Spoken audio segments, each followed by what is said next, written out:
నమస్తే అండి. ఈ మధ్యకాలంలో మన గ్రామాల్లో నివసిస్తున్న ప్రజలు ఏ విధంగా ఆరోగ్యానికి హానికరమైన కార్యక్రమాలను చేస్తున్నారో మనం చూస్తూనే ఉన్నాం. దీనివల్ల మన చుట్టూ ఉన్న ప్రకృతి అంటే మన వృక్షజాలం, జంతుజాలం, అలాగే దాని చుట్టూ ఉన్న మన పర్యావరణ వ్యవస్థ ఎంతలా దెబ్బతింటున్నాయో గమనించారా?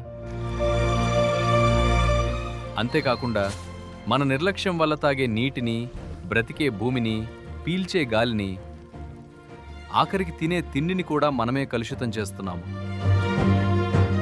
కానీ ఈ పరిస్థితిని ఇలాగే వదిలేద్దామా? వద్దు, దీన్ని మారుద్దాం. ఆ మార్పుని మన ఇల్లే ఒక పునాదిగా మన ఇంట్లో నుండే మొదలు పెడదాం.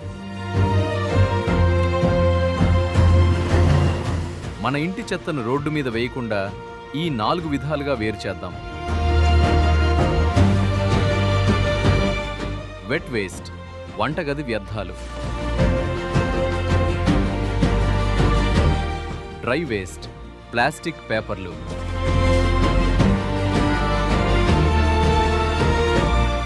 శానిటరీ వేస్ట్, డయాపర్లు, ప్యాడ్స్ వంటి ఆరోగ్య సంబంధిత వ్యర్థాలు.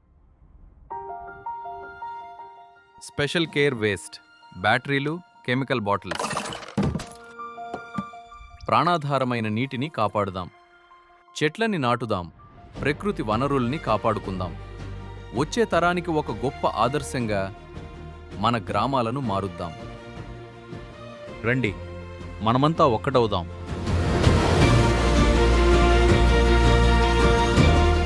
స్వచ్ఛ గ్రామ పంచాయతీ, స్వచ్ఛ తెలంగాణ బాటపైరా బయలుదేరుదాం.